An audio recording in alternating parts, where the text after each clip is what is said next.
Alhamdulillah masih bersama saya di indahnya Ramadan dan masih bersama kita guru kita Al-Mukarram, Syekhuna, Ustadzuna, luar biasa, orang yang bukan saja tua dari sisi usianya tentu bukan itu, tetapi tua dalam ilmunya, Ustadz Abdus Somad. Amin. Dan kenapa perintah-perintah di dalam bulan Ramadan ini berkaitan dengan meningkatkan etos kerja terus. Artinya tidak ada semangat yang diturunkan di bulan Ramadan. Sebetulnya konsep etos kerjanya sendiri itu gimana, Ustaz? Ketika kita tidak makan, maka otomatis gula kita turun. Kalau sudah gula turun, kita down, bahkan sebagian orang drop, malas. Tapi justru yang bangkit adalah marah. Orang mudah emosinya terpancing. Tapi justru ketika di bulan suci Ramadan, marahnya dikendalikan. Karena di hadis Nabi dikatakan, in qatalahu ahadun, kalau datang orang ngajak dia kelahi, maka dia berkata, inni shaim, inni shaim. Saya puasa, saya puasa. Maaf, sedang puasa. Gitu ya? Saya sedang puasa. Kalau mau bertengkar dengan saya nanti nunggu setelah buka, gitu. Bukan gitu ya, Ustaz? Artinya kenapa? Ini saya sambung sebelum disambung, karena orang yang marah itu pasti 5 hal. 1, dan tidak disadari kenapa orang yang kuat itu bukan orang yang jago gulat, tapi orang yang bisa menahan amarahnya. Orang marah itu pasti emosional. Padahal emosional itu sifatnya dari setan. Di bulan Ramadan konon katanya setan dibelenggu, tapi masih ada orang marah, berarti ada setan yang lepas. Mungkin bukan karena setannya, karena nafsunya yang lebih kuat. Yang kedua pasti mendekat. Ketiga pasti teriak. Dekat tapi teriak. Goblok loh. Deket kok teriak. Mbok pelan. Goblok. Bego lu. Padahal deket. Tapi kan teriak. Karena yang keempat yang dijauhkan hatinya. Orang marah itu yang jauh hatinya. Deket tapi teriak. Karena yang dijauhkan hatinya. Dan kata-katanya terakhir pasti kasar. Kalau orang Jawa harus dengan bahasa yang kasar. Nggak mungkin orang marah kok kirik sepuh. Ya sudah, orang Sumatera nggak tahu. Kirik sepuh itu, ya udah itulah aja. Ya itu semuanya. Artinya apa? Betapa pentingnya menahan diri. Dan di sini berkaitan dengan Ramadan. Tetapi justru di tengah-tengah begitu kaitan dengan etos kerja. Sekali lagi. Ya. Kalau pada saat lemah, drop, marah, justru saat itu dia dituntut untuk mampu menahan emosi. Apalagi di luar Ramadan. Lalu kemudian tidak ada satupun hadis bercerita tentang perbuatan Nabi santai, enjoy. Mereka tetap beraktivitas. Jangan lupa bahwa naik kuda 150 km dari kota Makkah, dari kota Madinah ke Badar. Ya. 1 jam naik kuda, orang sekarang atlet pekuda, 1 jam naik kuda sama dengan 1000 kali push up. Dan saya pernah ngalami. Berkuda itu sehari pijitnya 2 minggu nggak selesai. Karena naik kuda itu lebih capek sekali dibanding dengan naik yang lain, maksudnya luar biasa. Berkuda itu memang perlu keahlian luar biasa. Itu. Jadi apalagi aktivitas yang sifatnya biasa-biasa saja. Oleh sebab itu kalau ada orang Islam mengaku mengikuti sunnah Rasulullah, tapi justru mengurangi kerja, maka sebenarnya bertentangan dengan apa yang diajarkan oleh Nabi SAW. Yang kita khawatirkan seperti ungkapan ulama, al-Islam mahjubun bil muslimin. Cahaya Islam ini terdinding, terhijab, tertutup karena perbuatan orang Islam itu sendiri. Bayangkan kalau ada saudara kita yang selama ini terbuka pintu hidayah, ingin mau masuk Islam. Selama ini dia nonton selalu di TV One, dia lihat kajian Ustaz Wijayanto. Lalu kemudian terbuka pintu hatinya. Tapi dia masih belum yakin, saya mesti ngelihat benar nggak teori dengan praktek. Akhirnya dia pas bulan Ramadan dia cari masjid, dia buka, dia cari masjid yang paling besar, yang AC-nya paling dingin, yang karpetnya paling tebal. Ternyata begitu dia buka pintu, korban corona bertumbangan. Masya Allah. Loh kenapa umat Islam ini menyediakan 1 bulan khusus untuk bermalas-malasan? Padahal Islam tidak pernah mengajarkan itu. Dan ketika kita bangunkan, berapa banyak orang yang tertidur di masjid siang, kita bangunkan, mas bangun. Kenapa kamu tidur? Langsung dia buka matanya dan berkata, naumus shaim huwal ibadah. Tidurnya orang puasa adalah ibadah. Padahal hadis ini hadis dhaif. Hadis dhaif. Sekali lagi itu hadis dhaif ya. Ustaz Somad kan selalu menyampaikan hadis dhaif. Katanya hadis dhaif nggak masalah. Betul kata Imam Al-Hafiz Jalaluddin Abdurrahman As-Suyuti. Hadis dhaif boleh dipakai karena sebab 5. Yang pertama, bukan dalam masalah akidah. Ya. Bukan dalam masalah menetapkan hukum halal haram. Tidak ada periwayatnya yang kadzab. Karena kalau ada periwayatnya kadzab, hadisnya bukan dhaif tapi maudhu, palsu, tidak boleh dipakai. Masih bernaung di bawah hadis sahih. Yang kelima, untuk fadhail a'mal, motivasi beramal. Sedangkan tidur bukan motivasi amal, justru meninggalkan amal. Oleh sebab itu maka bulan Ramadan adalah bulan untuk meningkatkan etos kerja, tidak menghalangi aktivitas apapun, sekalipun jihad fisabilillah yang menumpahkan darah, menghilangkan harta, melelahkan jiwa, tetap berjuang. Apalagi fadilah Ramadan. Apalagi Amalan ditambah, Ramadan itu memang dilipatkan. Betul, Ustaz? dilipat gandakan ila sab'ami'ah, kata Nabi, kalau satu amal itu dilipatkan sampai 700 kali lipat, maka Ramadan ini apa kata Nabi? As-saumu li wa ana ajzi bihi. Dalam hadis qudsi Allah berfirman, puasamu itu untukku dan akulah yang membalasnya. Allah tidak berhajat, Allah tidak butuh, Allah tidak perlu puasa kita. Lalu mengapa Allah menisbatkan puasa itu pada dirinya? Dijawab oleh Imam An-Nawawi dalam kitab Al-Minhaj, Syarah Sahih Muslim Ibn Al-Hajjaj, bahwa kalau Allah ingin memuliakan sesuatu, maka dinisbatkannya pada dirinya. Contoh rumah. Rumah bahasa Arabnya bait. Kalau Allah mau memuliakan rumah, maka disandingkan antara bait dengan Allah. Baitullah. Abdun, hamba. Kalau Allah mau memuliakan hamba, hamba itu hina, miskin, tidak punya apa-apa, tidak punya harta, diri dia pun dia tidak punya miliki. Kalau dia bekerja, hasilnya untuk tuannya, hamba, abdun. Tapi begitu nama abdun disandingkan dengan Allah, menjadi mulia, Abdullah, Abdurrahman, Abdus Somad. Masya Allah. Masya Allah. Maka begitu juga dengan puasa, Allah sandingkan puasa itu pada dirinya, as-saumu li, puasamu untukku. Karena Allah ingin memuliakan puasa, dan kita ikut mulia, tersanding dengan perbuatan kita melaksanakan puasa itu. Ya, karena sesuatu itu tergantung kepada nisbahnya. Kaos kaki yang sama, kalau dipakai jamaah, maka bekasnya tidak bisa dijual.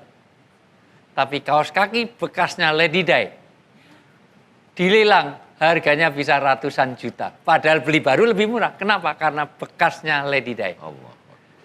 Karpet yang kita duduki tidak ada artinya kalau nggak dinisbahkan kepada Allah. Kita nggak perlu lepas sepatu. Tapi kalau karpet sudah dipakai untuk masjid, karena itu miliknya Baitullah, maka tidak lepas sepatu, minimal masuk rumah sakit, maksimal billahi taufik. Insya Allah diajar bareng-bareng. Luar biasa kita dapat mustalah hadis tentang bagaimana hadis dhaif, dan kita diingatkan, ingat, walikulil waqt amal. Setiap waktu orang harus bisa produksi amal. Kalau karena ada waktu nggak ada amal, wa huwa dulum. Orang sekarang mengatakan orang dolim hanya karena menganiaya orang lain. Tetapi orang punya waktu nggak beramal, itu sudah dolim. Mendolimi dirinya sendiri. Amal, wakat, setiap amal harus tepat waktu. Karena amal tidak tepat waktu, wa huwa mardudatun la yuqbal. Sholat itu baik. Tapi kalau jamaah sekalian, jamaah di rumah, semuanya, sholatnya rajin, jam 10 sudah duhur. Jam 11 doa asar, Masya Allah luar biasa. Baru mulai bulan puasa, baru belum masuk bulan puasa sudah bayar zakat fitrah. Wah, bahkan mau serahkan kurban apa untuk kurban sekarang loh. Itu sekarang masih lama, besok repot. Sekarang saja nyembelih sapi 5 untuk kurban. Diterima enggak? Tidak. Jadi setiap waktu harus bisa memproduksi amal. Setiap amal harus ada tepat waktunya. Karena Islam adalah agama kerja, Islam adalah agama yang produktif. Nanti kalau kita belajar tafsir, ini 8 SKS kalau jadi muridnya Ustadz Abdul Somad. Di antaranya orang beriman itu tarku malam yakni. Bahkan di dalam surat Mukminun, orang yang waladi anil lagwi mu'ridun.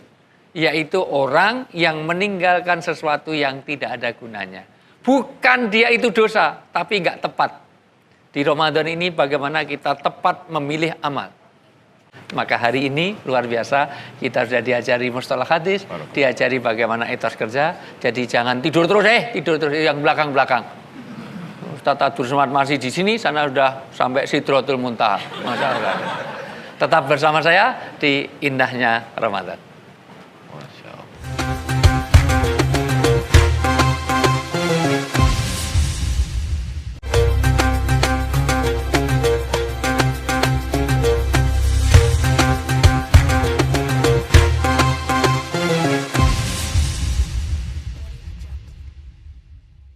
Assalamualaikum warahmatullahi wabarakatuh. Waalaikumsalam warahmatullahi wabarakatuh. Jamaah di studio dengan pemirsa di rumah, alhamdulillah kita masih bersama di indahnya Ramadan. Bagaimana sahur kita hari ini? Selalu pakai mie terus, nanti rambutnya bisa keriting nanti kalau tiap hari pakai ini. Dan alhamdulillah hari ini kita bersama dengan guru kita, dengan senior kita di dalam ilmu, meskipun secara usia lebih tuaan saya, itu usia, tapi kalau wajah masih mudaan saya. Ustadz Abdul Somad. Sehat Ustadz? Assalamualaikum. Alhamdulillah, Masya Allah. Luar biasa, dan hari ini saya ibarat bulan yang tenggelam di bawah sinar matahari. Artinya apa? Bahwa saya ini hanya cangkul, sementara di sebelah saya adalah traktor. Nah, jadi akan kita bahas mengenai ilmu-ilmu yang bisa memperkuat dan bisa memahami kembali di dalam Ramadan kita, karena sering kita jumpai dinanabubukkan di dalam bulan Ramadan ini tidurnya orang berpuasa itu adalah ibadah. Padahal masih perlu dipertanyakan apakah betul hadis itu sahih apa enggak. Kedua, menjadi alasan untuk bermalas-malasan. Apakah Ramadan ini berkaitan dengan etos kerja yang akan menjadi turun atau menjadi rendah etos kerja karena Ramadan? Ini menjadi topik yang bagus untuk kita bahas pada pagi hari ini. Telah hadir bersama kita Ustadz Abdul Somad. Gimana Ustadz? Alhamdulillah Ustaz. Banyak ibadahnya ya? Jadi banyak tidurnya gitu. Jadi semakin banyak tidurnya. Gimana sih Ustadz sebetulnya? Bagaimana kaitannya dengan Ramadan ini dengan etos kerja di dalam Islam ini? Baik, Ustaz Al-Mukarram, guru kita, Ustaz Wijayanto. Saya sebenarnya sulit untuk bicara, tapi karena diminta oleh guru, maka kita mesti patuh dan taat. Masya Allah. Kita tahu bulan suci Ramadan itu pada tanggal 17 Ramadan, hari Jumat, tahun kedua Hijrah, terjadi perang besar bernama Perang Badar. Yang jaraknya dari kota Madinah ke Badar 150 km. Ya. Jadi kalaulah bulan Ramadan, bulan bermalas-malasan, mungkin waktu itu Nabi ngumpul dengan sahabat di Taman Raudhah, sahabat, nanti pula bulan perang Badarnya kita tunda setelah halal bihalal aja. Oh, ya, gitu. Kita tidur-tiduran dulu. Ya. Tapi buktinya tidak ada begitu. Perang. Lalu kemudian pada zaman pemerintahan dibebaskannya negeri Andalusia, itu Jabal Tariq, Selat Gibraltar, atas panglima perangnya Tariq bin Ziyad, itu terjadi pada bulan suci Ramadan. Dia hunuskan pedangnya, dia katakan kepada pasukannya, kalau kita mundur ke belakang, kita akan mati konyol karena ditelan oleh Samudra Atlantik. Tapi kalau kita maju ke depan, kita akan mati syahid karena membebaskan orang dari menyembah berhala kepada menyembah Allah Subhanahu wa taala. Itu terjadi pada bulan suci Ramadan. Lalu kemudian di Mesir ada satu kota namanya... Tapi itu, mohon maaf, tetap keadaan berpuasa ya? Dalam keadaan berpuasa. Di Mesir ada namanya kota Ashir min Ramadan, 10 Ramadan. Kenapa kota itu disebut kota 10 Ramadan? Karena pada tanggal 10 Ramadan pasukan Mesir berhasil mengusir tentara Israel yang sudah menguasai provinsi Ismailia. Mereka sudah hampir sampai ke Kairo. Dipukul mundur. Dari Sinai ya? Dari dataran Sinai ke terusan Suez sampai ke provinsi Ismailia. Akhirnya dipukul mundur kembali lagi sampai akhirnya di kota Rafah. Rafah dibagi dua, setengahnya diambil Israel, setengahnya di Mesir. Nah, itu terjadi pada tanggal 10 Ramadan. Lalu kemudian bangsa kita pula Negara Kesatuan Republik Indonesia hari Jumat 17 Agustus 1945 jatuh pada bulan suci Ramadan. Oleh sebab itu, maka Ramadan melihat dari titik sejarah ini yang diurut dari Nabi sampai ke Indonesia, maka sesungguhnya bagi kita Ramadan bukan bulan santai, bukan bulan bermalas-malasan, justru bulan jihad yang tidak mengurangi aktivitas apa. Masya Allah. Dan tidak hanya etos kerja itu, etos belajar.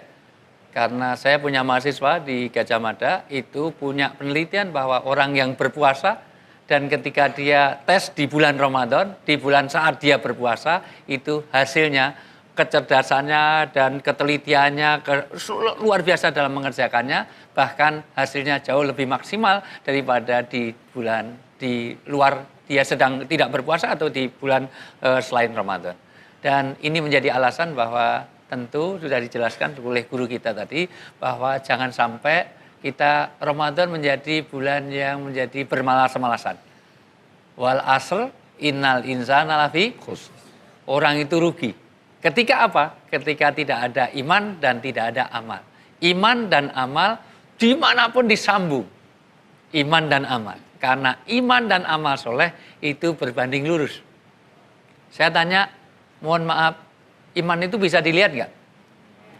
Nggak bisa dilihat. Angin bisa dilihat nggak? Tapi angin bisa dilihat dari fenomenanya. Dari aktivitasnya. Dari gerakannya. Makanya, mohon maaf, AC di studio ini dikasih pita. Supaya apa? Blowernya itu nyala apa enggak?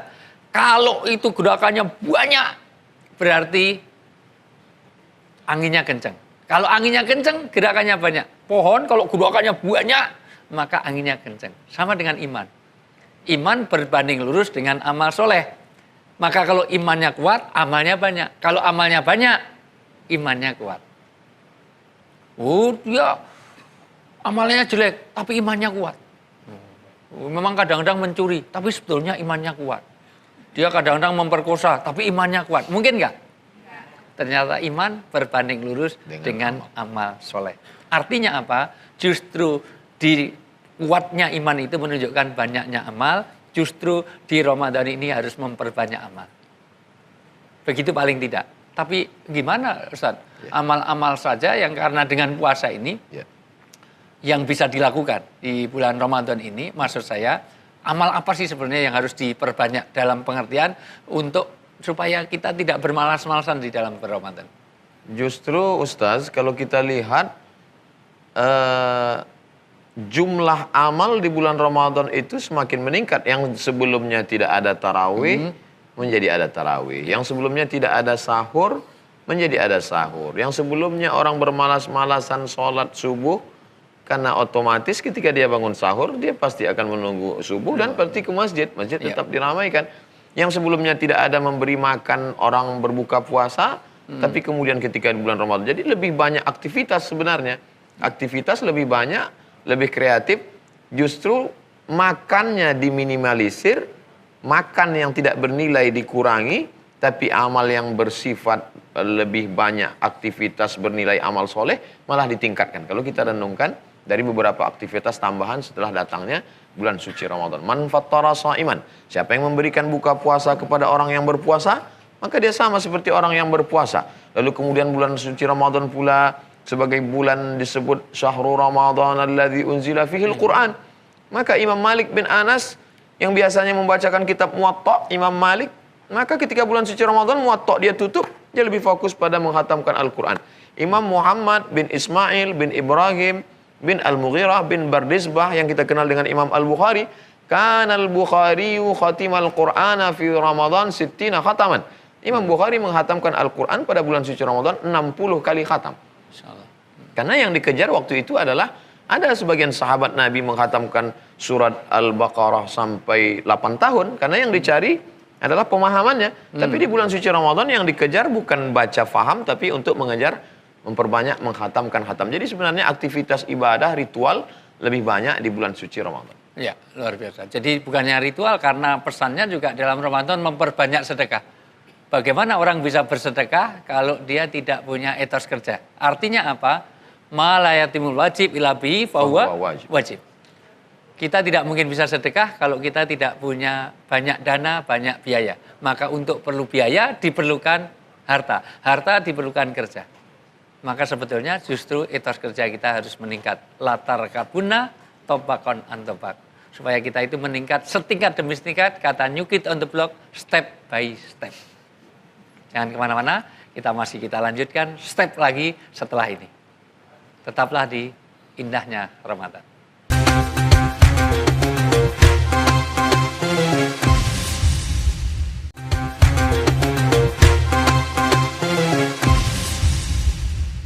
Alhamdulillah masih bersama saya di indahnya Ramadan, dan masih bersama saya juga guru kita, toladan kita juga, mohon maaf sampai kepada orang yang luar biasa viral di media sosial dan di dunia sampai di jagat raya ini. Ustadz Abdul Somad. Barakallah. Masya Allah. Mudah-mudahan masyhur di dunia dan masyhur di akhirat, insya Allah. Dan kita sudah dijelaskan banyak tentang bagaimana di bulan Ramadan harus meningkatkan etos kerja. Karena di sini malah dirangsang amal-amal yang berlipat ganda fadilahnya, azimahnya, bahkan ahamiyahnya. Betapa pentingnya di bulan Ramadan ini meningkatkan amal-amal karena dilipat gandakan. Bahkan banyak sekali peristiwa di bulan Ramadan. Dari mulai perang Badar, kalau Anda bisa menyaksikan, pernah ke Badar? Ke Badar itu jarak yang lumayan jauh, itu pertengahan antara Mekah dan Madinah. Nanti sebelum ke Yanbu, Yanbu adalah kota industrinya orang Arab, itu di perang Badar begitu rupa. Di mana sahabat tadinya nggak siap perang, tapi harus menghadapi 300 orang menghadapi 1.200 orang. Kaum kafir musyrikin yang bersekutu, tapi menang. Karena ada semangat, etos kerja. Di situ ada kata sakinah, diturunkan sakinah, optimis. Nah, nanti kalau bahasan berikutnya, Ustadz, mudah-mudahan kita masih dilanjut di luar bulan Ramadan. Amin. Insya Allah. Ya, pokoknya setiap puasa kita ada siaran. Puasa Senin Nah, Kamis. puasa Senin Kemis, puasa Daud, puasa ini semuanya. Jadi kita senantiasa kontrak resmi di TV One sampai akhir hayat kita. Insya Allah ya. Tapi prinsipnya adalah luar biasa, di situ ada sakinah, diturunkan sakinah, optimisme. Walaupun sakinah juga berarti tempat tinggal. Maka orang Arab kalau tanya rumah itu aina taskun, di mana kamu bersakinah. Maka kalau ada karyawan kok sering telat ke kantor, itu dia tanda sakinah di rumahnya. Atau pulang kantor pengen segera pulang, berarti dia sakinah di rumahnya. Tapi by the way, kita masih bicara tentang etos kerja dan bagaimana kinerja dalam Islam ini. Satu, tentang kerja ini bagian dari ibadah. Karena di zaman Nabi ada orang yang sholat terus, puasa terus. Nabi ditanya, makannya dari mana? Dari saudaranya. Lah terus kerjanya apa? Dia nggak kerja. Orang yang kerja itu ibadahnya, bukan kerjanya, ibadahnya. Ternyata kerja juga bagian dari ibadah. Baik daripada di dalam masjid terus, tetapi dia makannya minta-minta ditanggung orang lain. Saya nggak akan jelaskan lebih detail, biar lebih detail lagi silahkan barangkali ada yang mau bertanya. Ingat, al ilmu miftahus soal, ilmu itu kuncinya ada pada pertanyaan. Silahkan. Dari yang ada di sini jamaah, yang di rumah sabar dulu karena line telepon belum dibuka. Ya, silakan. Assalamualaikum warahmatullahi wabarakatuh. Waalaikumsalam. Sebutkan nama, dari mana, berat badan nggak usah. Ya. Kenalkan saya Rahmat dari Bandung, Ustaz. Rahmat dari Bandung. Bandung, Masya Allah. Bandung. Izin mohon petunjuk, Ustaz. Ya. Di bulan Ramadan itu rata-rata kita sebagai pekerja itu udah mulai kendor semangat kerjanya. Yang tadi Ustaz bilang banyak istirahat, banyak yang tidur di masjid. Izin bisa kasih kiat-kiat agar kita bisa tambah semangat untuk di bulan Ramadan. Seperti apa gitu, Ustaz? Ya, silakan. Terima kasih, Ustaz. Baik, kenapa pegawai, karyawan, pekerja, siapapun itu ketika di bulan suci Ramadan, kenapa justru mengurangi etos kerja? Misalnya malah sebagian libur. Padahal Islam tidak pernah menganjurkan itu. Yang kita khawatirkan efeknya seperti yang dilakukan oleh Habib Bourguiba dari Tunisia. Dia kumpulkan semua rakyatnya dengan siaran langsung di televisi. Dia katakan, bulan puasa ini hanya mengurangi etos kerja, mari kita minum bersama-sama. Na'udzubillah. Dilaknat Allah SWT, akhirnya dikudeta dan mati dalam keadaan su'ul khotimah. Na'udzubillah. Padahal sebenarnya bukan salah agama Islamnya, tapi salah masyarakat, salah umat yang tidak memahami pesan-pesan Islam dengan baik. Oleh sebab itu, pada tema pertemuan kali ini kita membahas tentang bagaimana bulan puasa tetap bertambah meningkat etos kerja. Yang pertama, pahami bahwa bekerja itu adalah ibadah. Bekerja itu adalah ibadah. Hanya saja ibadah itu dalam Islam dibagi dua. Ada ibadah mahdoh, pure, murni, ada rukunnya, ada syaratnya, ada wajibnya, ada sunatnya. Sholat, zakat, puasa, haji. Tapi ada ibadah ghairu mahdoh. Perempuan yang mengandung anak hamil itu adalah ibadah. Perempuan yang menyusukan adalah ibadah. Kalau itu, ya, Ustaz, kalau orang perempuan hamil itu ibadah juga. iya makanya dia banyak anak, dia banyak ibadah. Oh gitu ya, colong dicatat baik-baik ya.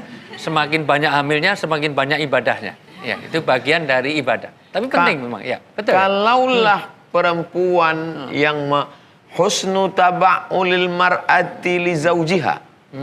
Seorang perempuan yang bekerja beraktivitas untuk merawat keluarganya, kata Nabi, itu juga bagian dari ibadah. Kalaulah itu tidak ibadah, betapa tidak adilnya dalam tanda kutip Tuhan. Bagaimana seorang perempuan padahal aktivitas dia lebih banyak, pekerjaannya lebih berat, maka dia bukan ibadah tapi bernilai ibadah. Dengan tapi syarat, itu bisa dinilai jihad juga, Ustaz. Makanya perempuan, ya. makanya perempuan yang hamil ketika meninggal dunia matinya syahid. Makanya banyak suaminya tidak menangis karena istrinya mati syahid. Oh gitu ya. Oleh sebab itu maka perjuangannya, tetes darahnya, tetes peluh keringatnya, menyusukan anaknya, membesarkan, itu adalah bagian surga balasannya. Mana ala salasa banatin, siapa yang membesarkan 3 anak perempuan, fa'addabahunna, dia didik dengan baik, wa zawwajahunna, dia nikahkan dengan orang baik-baik, wa ahsana ilaihinna, dia buat baik sampai mati, falahul jannah, surga baginya. Jangan memandang satu ibadah hanya dalam satu pintu saja. Udkhulu min abwabin mutafarriqah, masuklah dari berbagai macam aspek pintu kebaikan-kebaikan. Jadi kita pahami itu, mindset kita luruskan bahwa ini pekerjaan adalah ibadah, dilaksanakan di bulan suci Ramadan, berlipat ganda amalnya. Bagaimana kita bisa meraih ridha Allah Subhanahu wa taala kalau kita tidak bekerja? Aliyadul ulia, tangan di atas, khairum minal yadis sufla, lebih baik daripada tangan di bawah. Apa maknanya? Orang yang memberi lebih baik. Bagaimana kita bisa memberi buka puasa? Bagaimana kita bisa memberi santunan anak yatim? Bagaimana kita bisa memberi zakat fitrah? Bagaimana kita bisa memberi baju baru untuk fakir miskin? Kalau kita tidak berusaha, maka usaha yang kita lakukan itu juga adalah bagian dari ibadah. Bangkitkan semangat itu, sehingga insya Allah akan bangkit semangat untuk ibadah. Nabi mengajarkan sallu salatal muwaddi. Kalau engkau sedang sholat, anggaplah ini sholat yang terakhir, setelah ini engkau mati. Anggap Ramadan ini Ramadan terakhir, setelah ini kita akan mati. Maka insya Allah kita akan bangkitkan semangat, karena setelah ini belum tentu ada harapan. Bahwa akan datang Ramadan tahun depan, insya Allah ada. Tapi apakah kita akan ada di Ramadan itu, belum tentu ada jaminan. Maka Ramadan harus jadi catatan kita adalah lahan untuk memperbanyak, memproduksi amal-amal kebaikan. Dari mulai hal yang kecil, sampai dilipat gandakan, sampai menyusui anak rodoah saja. Itu sama dengan jihad fisabilillah. Sama dengan orang yang perang mati-matian, ini enak tinggal nyusuin sambil tidur. Kadang-kadang yang tertidur ibunya, malah anaknya masih kemana-mana nggak ngerti. Itu saja dinilai ibadah, karena apa? Itu bagian dari tanggung jawab. Bagaimana seorang istri yang baik, itu ada ibu yang baik adalah yang bisa merawat anak-anaknya. Masalahnya Ustaz, di Indonesia ini etos kerjanya rendah. Pernah di Seoul University, itu saya pernah dapat undangan ke sana, indeks etos kerja kita itu nomor 29 dari 30 negara di Asia. Masih lumayan, kita masih di atas Timur Leste. Timur Leste nomor 30, kita nomor 29. Bahkan etos kerja kita ini terkenal, kalau orang Jawa umumnya itu kalau lapar itu lemes, kalau kenyang itu ngantuk. Makanya tausiah saja langsung baru mulai aja bismika Allahumma ahya. Masya Allah, luar biasa. Ustadznya di sini yang dengarkan sampai Sidratul Muntaha sudah bilahi taufik. Itu yang di belakang-belakang itu, Masya Allah, luar biasa. Artinya apa? Mari kita tingkatkan etos kerja kita. Kenapa? Karena Ramadan sudah saatnya, ini fadilahnya banyak. Kita akan dapat melipat gandakan semua amal-amal kebaikan di bulan Ramadan. Dan amal kebaikan itu tidak hanya amalan-amalan yang sifatnya ruhiyah saja, tapi juga maliyah, tapi juga jasadiyah. Tapi itu semuanya kita lakukan kalau etos kerja kita tingkatkan.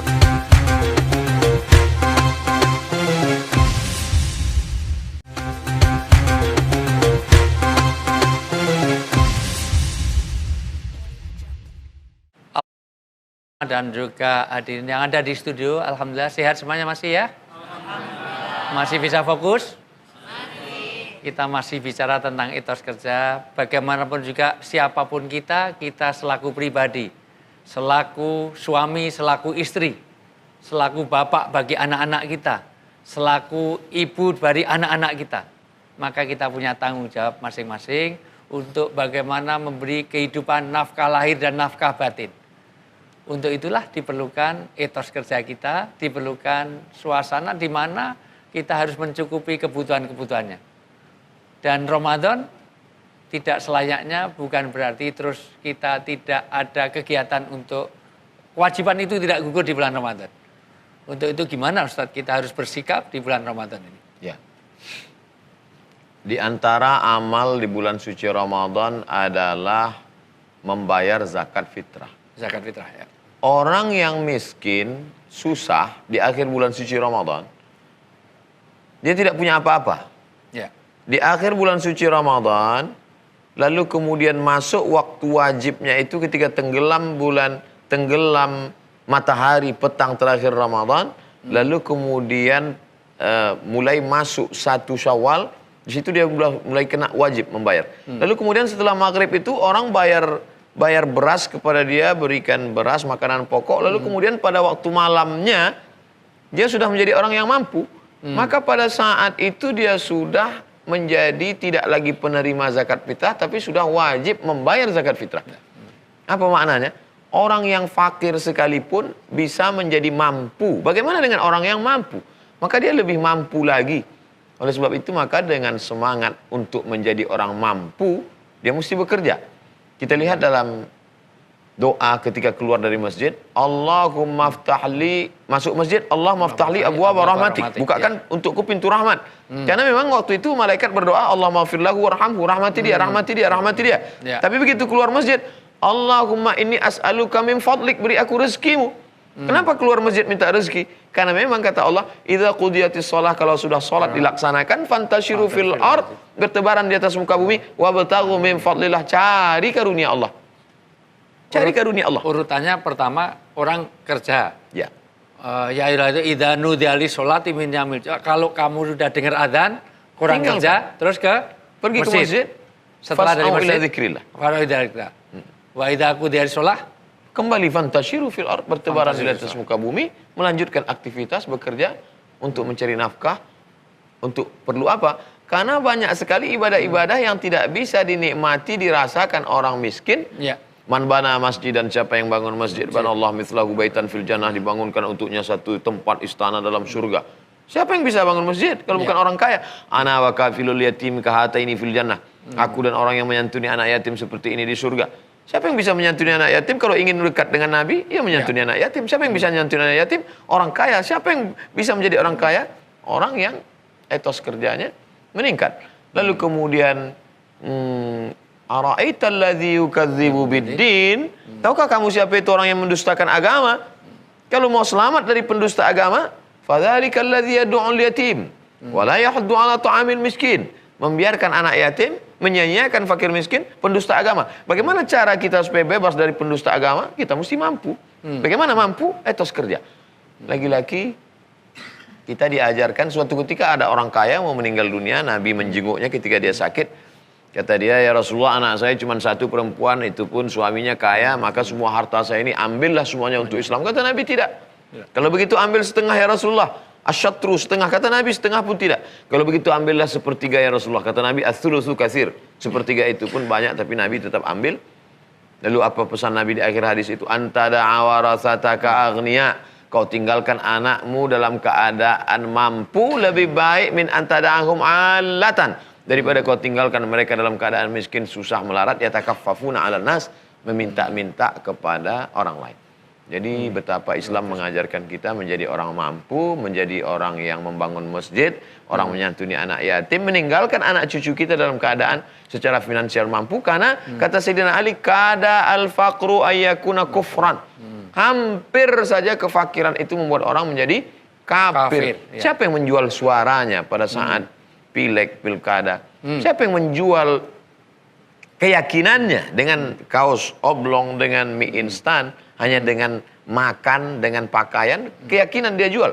Kalau bukan orang-orang yang mampu. Saya yakin jamaah yang mampu yang ada di studio, kalau ada yang memberi itu tidak akan terima. Kalau dia kasih 1 juta, robah keyakinanmu, tidak akan terima. Fakir dengan kafir itu dekat ya? Setipis kulit bawang. Tipis ya? Tipis Oh, iya. sekali. Fakir tahu ya? Fakir adalah orang yang nggak punya harta. Kalau kafir nggak punya iman. Kalau nggak punya pasangan, jomblo. Ingat ya? Maka laisa fi khairikum man tarokat dunya lil akhirah. Wa tarakal akhirah lid dunya walakin man yusibuhuma. Orang yang baik itu bukan orang yang kerja terus tapi lupa pada masjidnya. Dan bukan orang yang baik di antaramu yang di masjid terus sholat sampai jidatnya hitam. Haji tiap tahun berangkat, umroh seminggu 3 kali, wong rumahnya itu Mekah. Dekat dengan Ka'bah. Tetapi dia lupa kepada kerjaannya. Tapi kerja dalam pengertian cari dunia, cari akhirat. Semuanya harus tawazun, kita harus ini. Tapi luar biasa, jangan sampai Ramadan menjadi meningkatkan. Maka Nabi pernah mencium tangan sahabat. Sahabat orang itu A'rabi. A'rabi itu Arab tapi pedalaman. Arab tapi desa. Kalau Arabi itu orang Arab kota. Mekah, Jeddah, Riyadh itu Arabi. Kalau A'rabi itu orang-orang Arab Badui. Satu ketika jabat tangan dilepaskan oleh Rasulullah. Ya Rasulullah, engkau menyinggung perasaanku. Dijak jabat tangan saja kok kau lepaskan. Bukan begitu sahabatku. Masmuk ainatasku. Kamu namamu siapa? Kamu dari mana? Itu tangan atau amplas atau ampril. Tangannya kasar sekali, nggak tahan. Coba terangkan. Saya ini orang pedalaman. Saya tiap hari ngaji di sini, tapi mohon maaf Rasulullah biasanya di belakang karena saya jualan dulu. Tapi hari ini saya di depan. Kenapa? Diajak jabat tangan aja kau lepaskan. Terus hasilnya untuk apa? Hasil dari pengajian saya tularkan kepada anak istriku. Karena tugas tanggung jawab saya, ku angfusakum wa alikum naro. Supaya dia tahu agama. Nggak mungkin anak-anak istriku masuk ikut pengajian UAS terus tiap hari. Tidak mungkin. Jauh. Maka saya datang, mohon maaf ke sini untuk saya tularkan. Terus hasil dari kerjamu untuk apa? Hasil dari kerjaku, ya untuk anak istriku. Tapi ya Rasulullah saya punya kehormatan. Apa? Kelebihan dari nafkah lahir ini, ada tetangga saya yang dia tidak mampu, orang jompo, saya kasih makan dari dia. Melihat ini Rasulullah menunduk, jangan-jangan ini malaikat sedang ini. Di tengah-tengah nunduk, malaikat Jibril datang. Ya Muhammad! Kaget Rasulullah karena dia tadi nunduk terus di atas itu sambil ngadepin makanan di depannya. Masya Allah luar biasa, nunduk terus. Wah malaikat Jibril, sesungguhnya tangan yang kau lepaskan wa mubashshar bil jannah. Tangan itu tidak akan tersentuh oleh api neraka. Maka Rasulullah tanya, mana tanganmu tadi? Tadi dilepas-lepaskan, sekarang minta apa? Alaika sam'a wa ta'ata. Tunjukkan. Begitu diambil, langsung dicium. Semua sahabat takbir. Allahu Akbar, ada apa? Orang desa tangannya dicium oleh Rasulullah. Ditarik susah. Harusnya aku yang mencium tanganmu. Kenapa kau cium tanganmu? Harusnya aku mencium tanganmu. Kenapa kau cium tanganku? Ditarik susah. Wong kasar jadi nyantol. Luar biasa. Udah gak usah terlalu tegang. Sahur-sahur gini kok tegang sekali. Izinkan aku mencium baunya surga. Malaikat memberitahu, tangan ini tidak akan tersentuh api neraka. Orangnya masih hidup di dunia, tapi tangannya sudah ada di surga. Apa yang masuk surganya tangannya saja? Enggak. Susah banget ini nerangin orang bodoh. Inilah siapa Sa'ad Al-Ansori ini. Sa'ad Al-Ansori orang desa, tetapi dia kerja dunia, tidak lupa akhiratnya. Maka inilah orang beragama. Jangan sampai orang puasa terus, tetapi dia meninggalkan bagaimana kewajibannya sebagai orang tua yang harus menghidupi anak dan istrinya. Jangan sampai pekerjaannya ditinggalkan karena full semuanya di masjid sampai lupa kerjaannya. Tapi juga jangan dikerja terus, lupa iktikafnya ke masjid. Mudah-mudahan kita termasuk orang-orang yang bisa dapatkan kebahagiaan dunia dan akhirat. Dan etos kerja kita juga senantiasa. Jangan kemana-mana, tetaplah di indahnya Ramadan.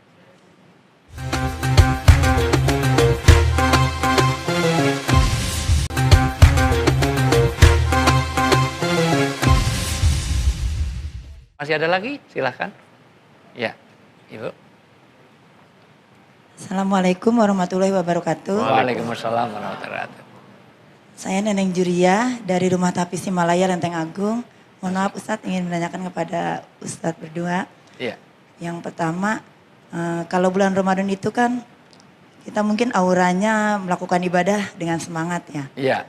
Kemudian di luar bulan Ramadan semangatnya turun gitu. Ya, pertanyaan saya adalah bagaimana kiat-kiat menjaga tetap istiqomah menjaga ibadah kita. Kemudian yang kedua, kalau bulan Ramadan ini terutama mungkin kita ya sebagai ibu-ibu ya bisa menahan amarah, bisa lebih sabar. Tapi kembali di luar bulan Ramadan rasa sabarnya itu mulai lagi gitu ya turun gitu. Nah, bagaimana kita bisa mengaplikasikan kesabaran kita walaupun bukan di bulan Ramadan. Ya, terima kasih Ustaz. Assalamualaikum warahmatullahi wabarakatuh. Waalaikumsalam. Kalau pengalaman saya di Jogja malah sebaliknya. Di bulan Ramadan itu semakin mendekati akhir, malah soft itu mengalami kemajuan pesat. Jadi maju luar biasa karena mahasiswa sudah banyak yang pulang. Di Jogja itu mohon maaf, kadang-kadang yang adzan sekaligus yang qomat sekaligus yang imam. Yang imam sekaligus yang makmum kadang-kadang luar biasa di akhir-akhir Ramadan. Tapi memang ini fenomena yang umum, rata-rata di mana-mana. Kita ini bagaimana stamina Ramadan itu menjadikan turun. Gimana Ustaz untuk mempertahankan keistiqomahan ini? Pertama, mindset kita mesti diluruskan bahwa Ramadan ini bukan bulan menumpuk amal. Ya. Seringkali kita memahami Ramadan adalah bulan menumpuk amal. Sabarnya ditumpuk di Ramadan, sholatnya ditumpuk di Ramadan, sehingga keluar dari Ramadan udah nggak sholat lagi. Euforia. Ya. Kamu kenapa nggak sholat? Kemarin udah penuh catatannya Pak Ustadz. Masya Allah. Jadi perlu diluruskan. Sodakohnya juga jor-joran di bulan suci Ramadan. Padahal bulan Ramadan adalah bulan pembiasaan diri. Pepatah kita mengatakan Allah bisa karena biasa. Dibiasakan sholat witir, sholat tarawih, sholat tahajud, sholat duha, sholat qabliyah, sholat ba'diyah. Dibiasakan diri menahan. Kalau pada saat menahan di bulan suci Ramadan itu tahan makan, tahan minum, tahan mata, tahan telinga, tahan kaki, tahan hati, tahan otak, tahan kepala. Kenapa di bulan yang lain tidak? Allah yang sama kita sembah di bulan Ramadan adalah Allah yang sama yang kita sembah di bulan Syawal. Lalu kenapa perlakuan kita berbeda? Berarti masalah kita bukan hanya masalah ibadah, tapi masalah akidah. Memangnya ada berapa Tuhan sehingga beda perlakuan kita antara bulan Ramadan dengan bulan Syawal. Oleh sebab itu maka bulan Syawal bermakna syawwalatil ibilu.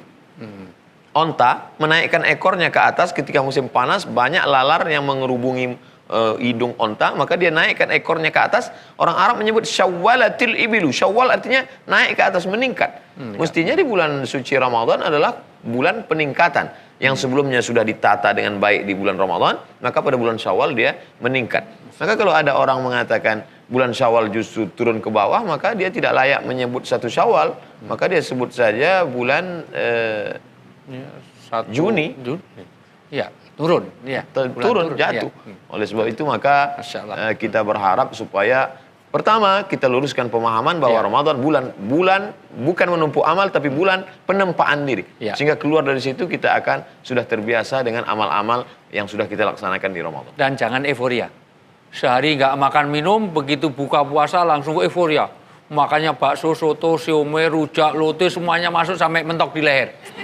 Jadi alasan untuk balas dendam. Demikian juga Ramadan, kita sudah nahan diri, begitu sudah selesai Ramadan, jangan itu untuk melepaskan. Tidak hanya Ramadan, sebetulnya semua amalan kita juga gitu. Kita umroh dan haji ketika pakai ihram, tidak ada rafasa, wala jida, wala fusuk.